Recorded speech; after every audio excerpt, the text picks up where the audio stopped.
Como la formación de maestros en cuestión, es decir, es algo que está en debate no solamente en México, sino a nivel internacional a partir de todas las reformas educativas que se están gestando en nuestros países. Y voy a abordar la presentación en tres aspectos.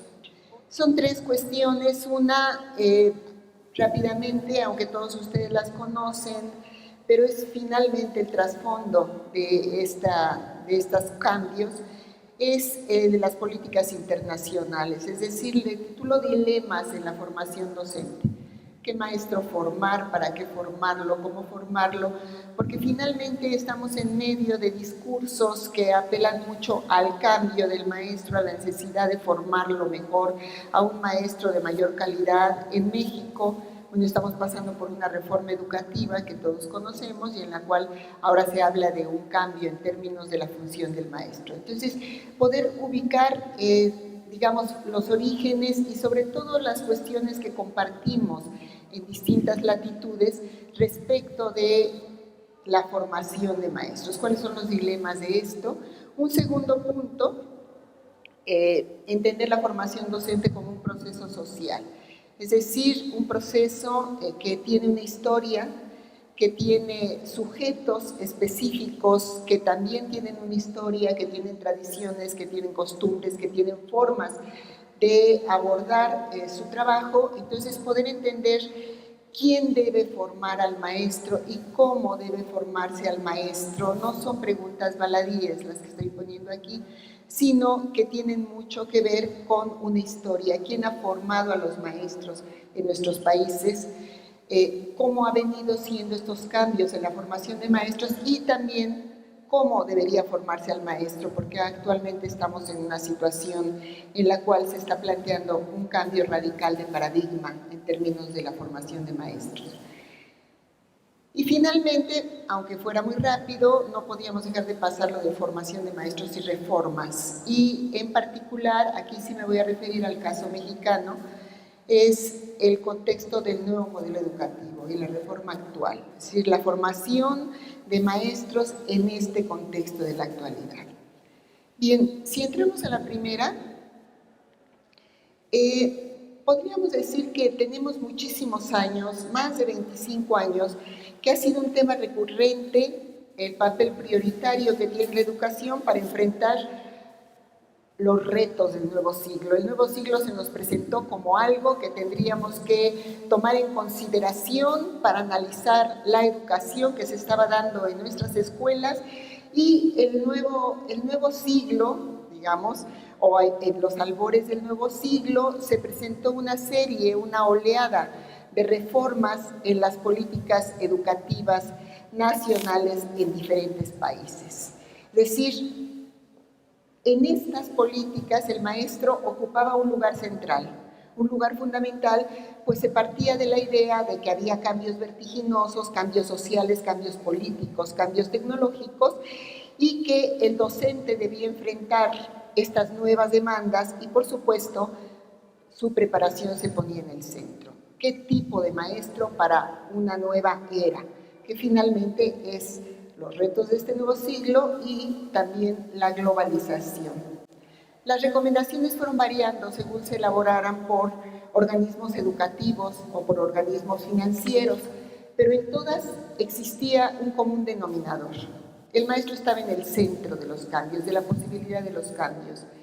Y ahí había aspectos ligados a su formación profesional, y también a los problemas que enfrentaban los docentes, entre los que destacaban uno que me parece que todavía podría seguirse discutiendo, el deterioro del prestigio social de la profesión, la condición social del magisterio, las condiciones materiales de trabajo.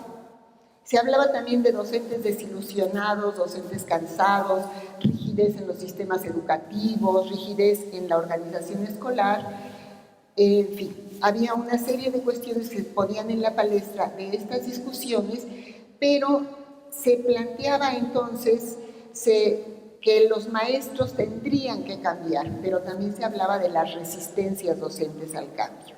Una cosa, sobre el maestro se hacía caer una gran responsabilidad, es decir, el maestro es el que tiene la responsabilidad de la transformación. Por eso tomé estas dos cuestiones.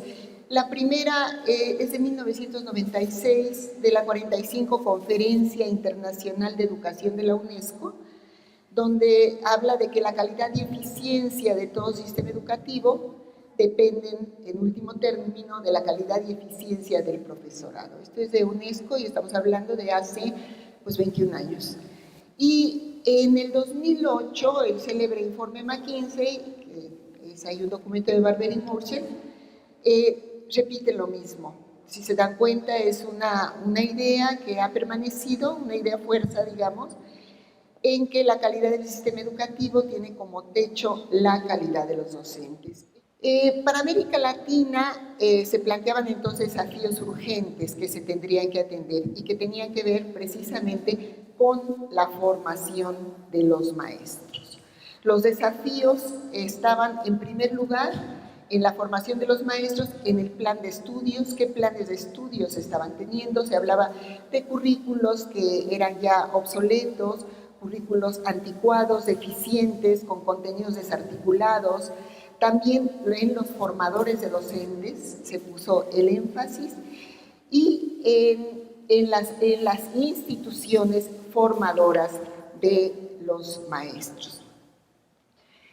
En este sentido, paulatinamente el discurso que ponía este énfasis en el maestro empezó a plantearse una tendencia a desarrollar marcos de competencias y características deseables que pudieran definir lo que significa ser un buen docente, es decir, los perfiles. ¿Qué perfiles debería tener el maestro?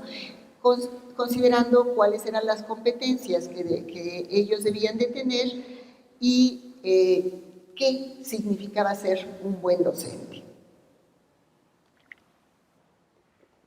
En este sentido,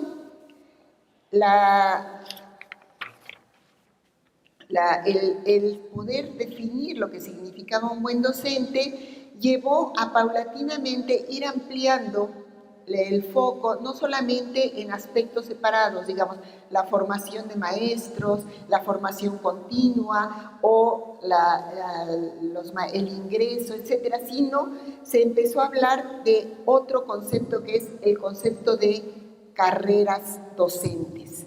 Una carrera docente que es el conjunto de regulaciones relacionadas con el ingreso, con la promoción, con los estímulos y el pago, con las condiciones de trabajo, con la evaluación del desempeño y también con el retiro.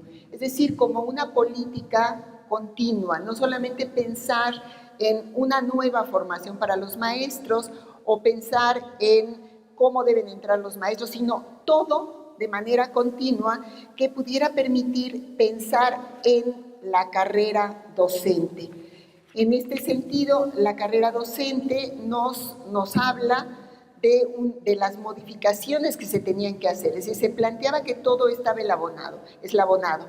Qué maestros debían entrar, cómo debían de formarse, cómo debían entrar, cómo debían permanecer y cómo debían retirarse. Es decir, una carrera docente, y esto es a partir de documentos de la OCDE. Es decir, no considerar las cosas en su parcialidad, sino plantearse la necesidad de un continuo de carrera de los maestros.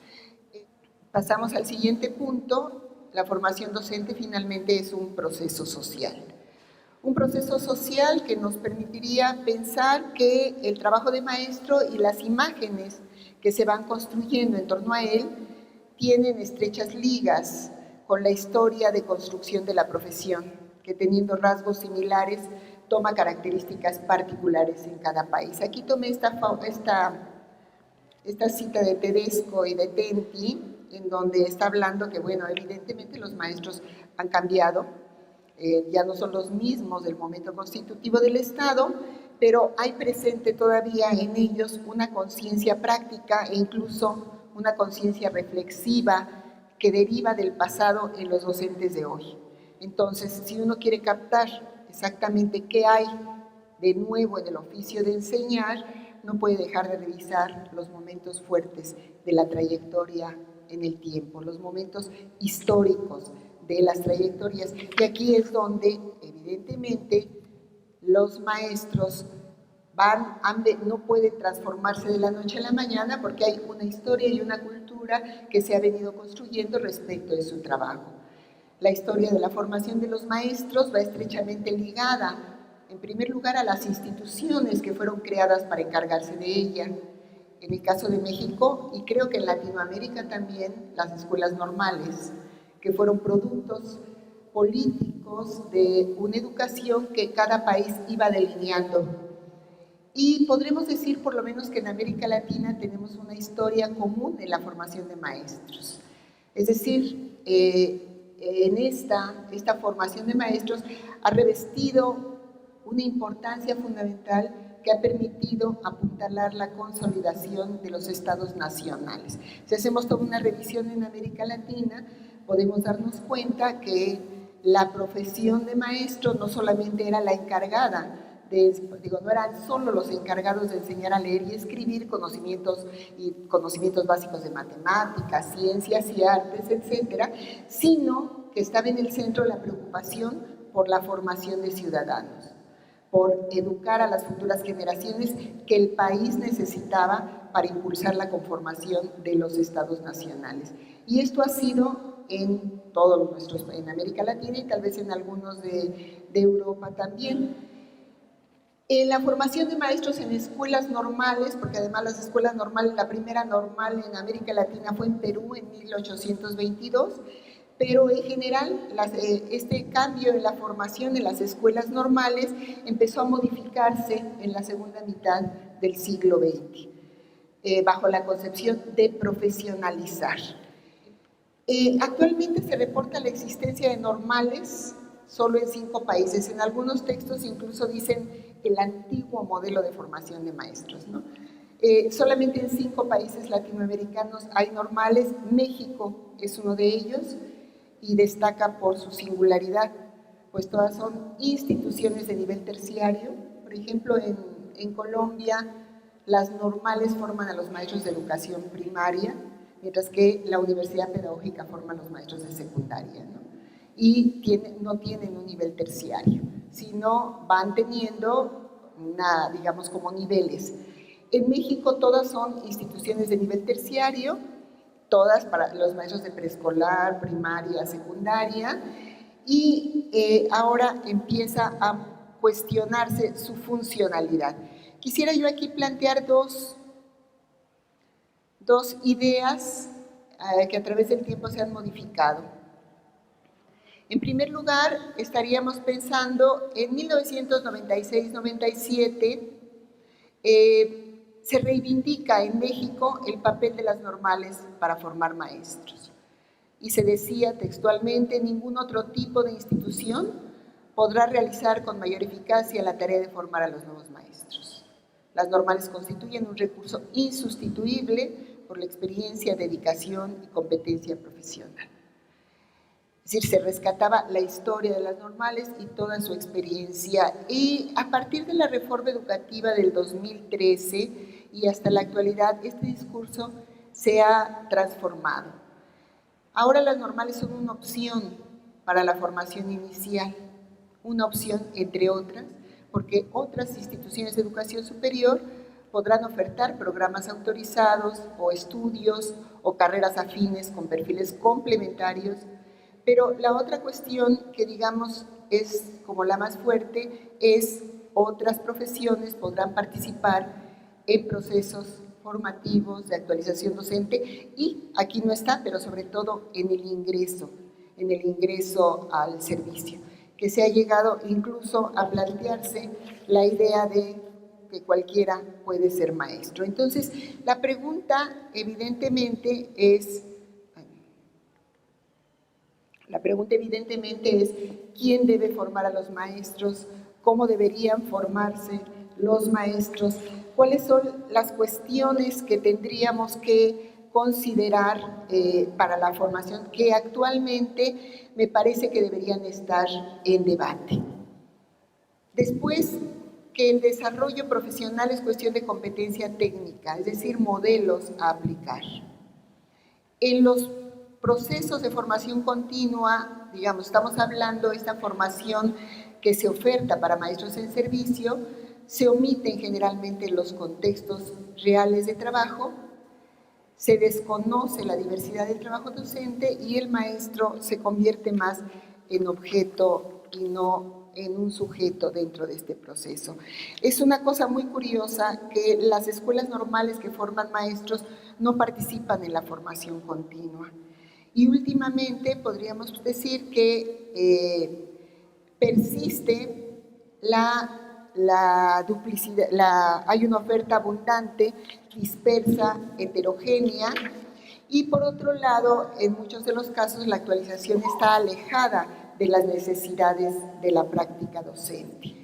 El asunto es que se está planteando más capacitación en línea, donde se está abierto, y eso ya lo hemos visto desde hace varios años, una capacitación en línea con la participación de instituciones privadas. La formación continua, entonces, está planteándose más como un negocio. Ahora, la formación inicial en el modelo educativo 2016. Actualmente se habla de que las normales van a persistir, pero que las normales deben transformarse, es decir, deben impulsar cambios necesarios para actualizarse.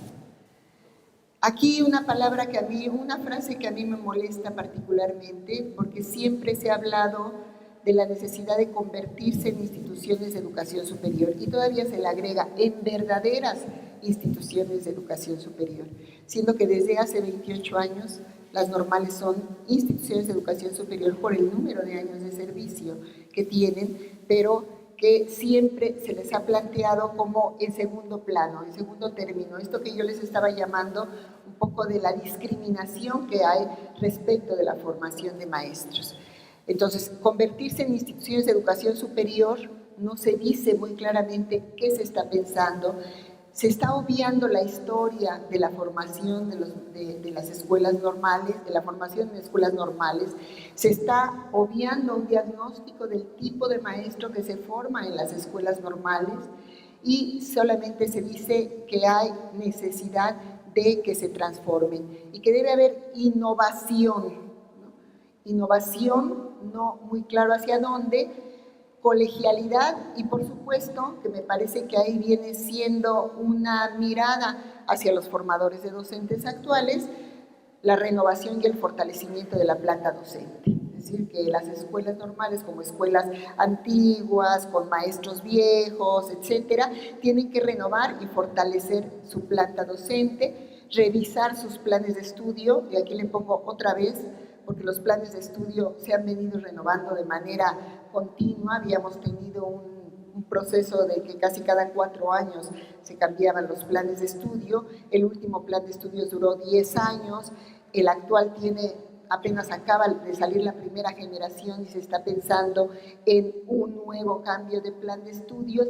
Es decir, en realidad uno tendría que preguntarse, los cambios, las transformaciones, ¿son cosas que se hacen por decreto? Uno estaría pensando que la reforma ya se hizo porque ya se decretó, o tendríamos que estar pensando en cuáles son las prácticas que realmente llevan a los cambios y a las transformaciones para poderlas documentar y poder decir, este es la posibilidad de transformación. Uno puede pensar que el maestro no se ha transformado. Han sido 28 años en los cuales los maestros han estudiado en escuelas normales con nivel de licenciatura y además han estudiado posgrados en la Universidad Pedagógica y en otros centros de estudios.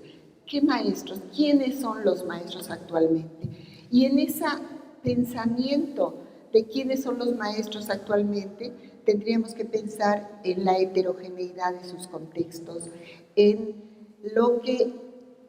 la manera como ellos trabajan en contextos muy difíciles en contextos que realmente requieren innovaciones, requieren adaptaciones, requieren cambios. Entonces nos encontramos frente a una situación de una reforma educativa que se está planteando un control, un rigor, una evaluación del magisterio que está metiendo a los maestros en una situación de mucha crispación y de mucha angustia frente a condiciones de trabajo que me parece que tendríamos que considerar. Y por eso creo que en este tipo de eventos sí es necesario que podamos por lo menos sacar a colación cuáles son las experiencias positivas en términos de la formación de maestros. Estamos enfrentando una inestabilidad laboral. Yo le puse ahí profesores reciclables, porque son maestros que cada 2 años se van a ir evaluando para ver si funcionan o no funcionan, lo cual entra en contradicción con una de las ideas que aquí la puse, el asunto de atraer a los mejores, ¿no? ¿Cómo vamos a atraer a los mejores en una profesión que está siendo tan estigmatizada, tan controlada, tan vilipendiada, tan desacreditada? ¿Cómo se puede atraer a los mejores? Sino, por supuesto, se atrae jóvenes que no tienen trabajo en otros lados, pero esos van a permanecer como maestros o no. Por eso estoy hablando de que se piensa más en una profesión temporal o en profesores reciclables. Estas se las puse aquí porque me parece para Ripley. Esta frase la dijo la Coordinadora Nacional del Servicio Profesional Docente. La aprobación de la reforma educativa y con ello de un nuevo marco normativo para la evaluación de maestros fue como, textual, si se construyera un Ferrari para una carretera llena de hoyos. El modelo está buenísimo, pero hay baches. Es decir, ¿cuáles son esos baches? ¿Por qué no primero pensar en los baches? ¿Por qué no primero pensar cómo es la carretera que se va a tener que transitar antes de plantearse una serie de ideas de controles, de evaluaciones, de satanización al magisterio y de una transformación que se está haciendo de una manera, desde mi punto de vista, bastante violenta? Pero bueno, yo soy optimista, y soy muy optimista porque creo que los maestros, desde sus trincheras, estarán pensando en cómo poder continuar su trabajo. Y aquí yo quisiera compartir con ustedes las voces de algunos de los maestros que tomé de la última investigación que realicé sobre profesores principiantes. Es un pedacito nada más, a partir de una pregunta de qué significa para ellos ser maestro, y yo quisiera compartirlo con ustedes. El profesor Nobel valora la función social de su trabajo, muestra una preocupación por la formación de sus alumnos y a la vez reconoce las dificultades que la profesión docente implica. Un docente pues orienta, un docente te enseña, además de que es enseñado, te ayuda a vivir la vida así de una manera más construida. Tú le enseñas al alumno a construir su propio conocimiento. Entonces tú eres un formador, o sea, y un orientador. El ser maestro, pues sí no es solamente una profesión, es un estilo de vida prácticamente. Es que no se es maestro solo en un salón, se es maestro en donde quiera que tú estés. Tú aplicas los conocimientos que has adquirido y los enseñas y ayudas así a personas a que se desarrollen.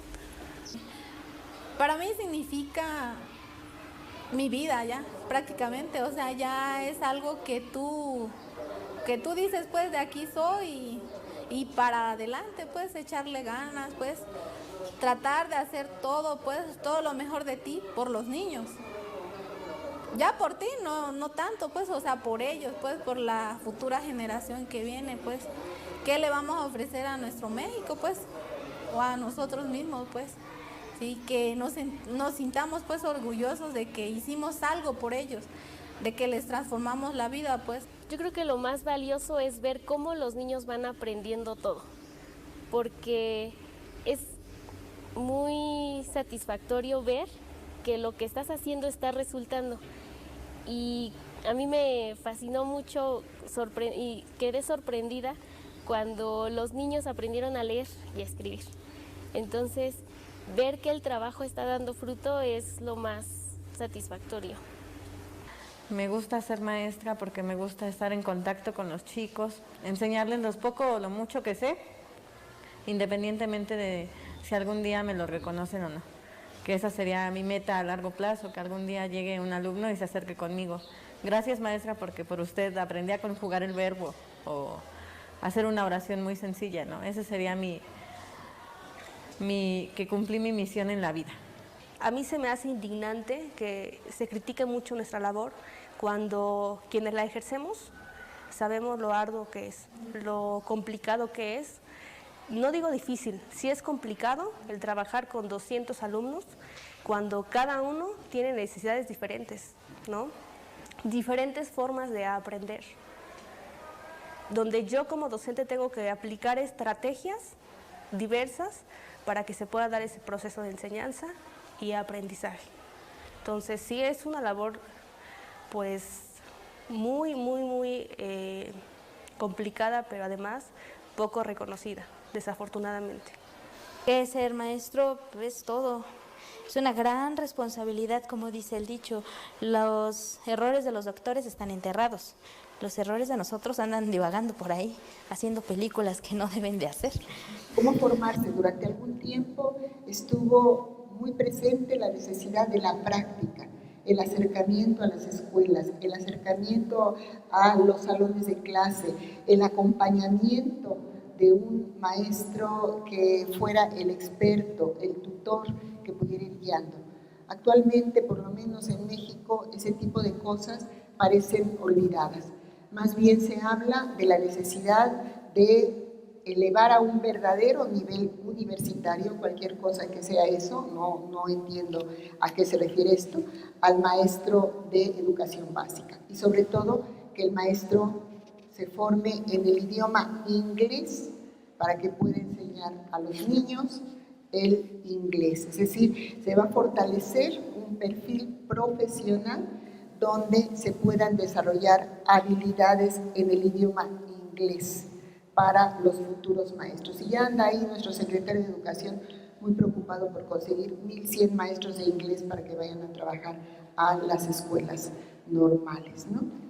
Se plantea también el cambio de los formadores de docentes, es decir, mejorar y cambiar a los viejos formadores de maestros para que entren nuevos con unas nuevas ideas y que puedan ir fortaleciendo un perfil profesional, disciplinar, psicopedagógico y transversalmente pueda manejar las habilidades socioemocionales. Y esto se nos está presentando como la gran novedad. Si algo maneja el maestro es lo socioemocional. Evidentemente, en su grupo nadie puede ser maestro si no hay de por medio esta cuestión afectiva, emocional y de acercamiento. Ustedes lo vieron en la joven chiapaneca, que usaba mucho el pues, como los chiapanecos, que decía, tú eres todo para los niños, de repente, yo soy de aquí, yo tengo que buscar la manera de responderle a mis alumnos. Entonces, se nos empiezan a manejar cosas que realmente existen y que uno tendría que decir, bueno, qué bueno que están saliendo a la palestra, porque finalmente lo de habilidades socioemocionales poco se manejaba, es decir, lo socioemocional simplemente se daba por un hecho que así tenía que hacer, y en algunos momentos también se planteaba que las mujeres debían estar más acercadas a los grupos de primer año porque eran más emotivas, porque en ese caso se necesitaba más el manejo de emociones. Bueno, esto ya existe en la formación de maestros y ya existe en la formación de los maestros, sobre todo en instituciones netamente educadoras como son las escuelas normales, ahora tan satanizadas, ahora tan vilipendiadas, ahora tan perseguidas realmente como aquellas que están creando mucho problema y no están formando a los maestros. Ahora hay un futuro laboral bastante incierto. Actualmente estamos haciendo un trabajo con maestros que han ingresado a ser maestros de primaria, sobre todo, sin haber estudiado en una normal y que han ingresado a partir del examen que se les aplica, y lo que estamos viendo es que en ellos hay una gran incertidumbre porque saben muy bien que no van a poder permanecer muchos años en el trabajo. Es decir, se les está asustando de tal forma que tienen que presentar sus exámenes cada 2 años para poder permanecer o no permanecer en el trabajo. Eso a mí me parece que es desperdiciar la experiencia que se va teniendo. Los jóvenes que ya se están formando en la práctica, ellos ahora sí que se formaron en la práctica, como dijera Gómez, nadas o húndete, ¿no? Llegaron y al grupo, y ahí han estado ellos formándose como maestros, ya tienen 2 años, no han tenido acompañamiento. Es un futuro difícil, pero para mí es un futuro difícil para la profesión en general. En Estados Unidos los maestros que no se forman en escuelas específicas aproximadamente duran 5 años, lo abandonan. En Canadá son 2 años, es decir, son maestros rotatorios, van cambiando. Cuando uno se pone a pensar en los maestros aquí que han llegado a ser de la profesión su vida, ¿no? ¿Cuál podría ser la relación con los estudiantes? ¿Cuál podría ser la relación con estos jóvenes en condiciones muy difíciles? No sabemos, pero yo creo que es realmente una cuestión que es necesario de considerarse. Si nosotros queremos buenos maestros, maestros que realmente se comprometan con su profesión, tendríamos que considerar sobre todo su estabilidad en el empleo. Para mí eso es fundamental, y los apoyos necesarios para poder seguirse desarrollando. Ahí está. ¿Qué pasaría? Yo creo que sí, hay diferencia entre la política educativa y los resultados de la investigación. Ese es un asunto que se ha discutido en Congreso siempre. ¿Cómo utilizar los resultados de la investigación para la toma de decisiones? Porque además pasan por diferentes rumbos. La toma de decisiones implica, por un lado, homogeneizar. No podemos estar pensando en las particularidades. Implica tomar decisiones homogéneas, y por otro lado, también implica hacer cambios radicales, sobre todo cuando la toma de decisiones se vincula con cuestiones políticas, como las que actualmente estamos encontrando, ¿no? Se habla de hacer una reforma educativa que se va a iniciar cuando se vea el actual gobierno en un país que tiene la tradición de sexenios, ¿no? Y que el que llega primero critica, después denosta y luego cambia todo lo que hizo el anterior. Entonces, digamos, si no estamos considerando este tipo de cuestiones, que hay ahí un afán político. Primero se satanizó a los que tendrían que hacer la reforma, que eran los maestros. Y en segundo lugar, ya se habló de lo educativo, para que esos satanizados que ahora están bastante crispados, cambien la educación. Es decir, no se entiende muy bien la lógica. Yo sí creo que son lógicas distintas. Por ahí en alguna ocasión yo platicaba con un investigador cuando me tocó estar en un puesto de toma de decisiones, y me decían, mira, los investigadores, a nosotros lo que nos dicen, a ver, convierta cien pies en una mariposa. Entonces yo lo que hago, tomo la mariposa, bueno, tomo el 100 pies, le dibujo unas alitas, le pongo colores, le digo, esto es lo que tiene que hacer. Así, ¿y cómo lo hago? Ah, no, eso ya le toca a usted, que es autoridad. A mí yo le digo cómo tiene que hacer. Realmente entre el cómo hacer, el qué hacer y el cómo hacer, hay a veces muchos desencuentros. Entre el qué se debe hacer, que se tiene que tomar las decisiones, y el cómo hacerse, ¿no? Ya lo estamos hablando, no se cambia de un día para otro, es un proceso, y a nosotros nos toca ir manteniendo una continuidad, un análisis, una discusión respecto de cómo se va dando estos procesos educativos de transformación. Perdóname. Muchas gracias. Perdóname. Agradecemos una vez más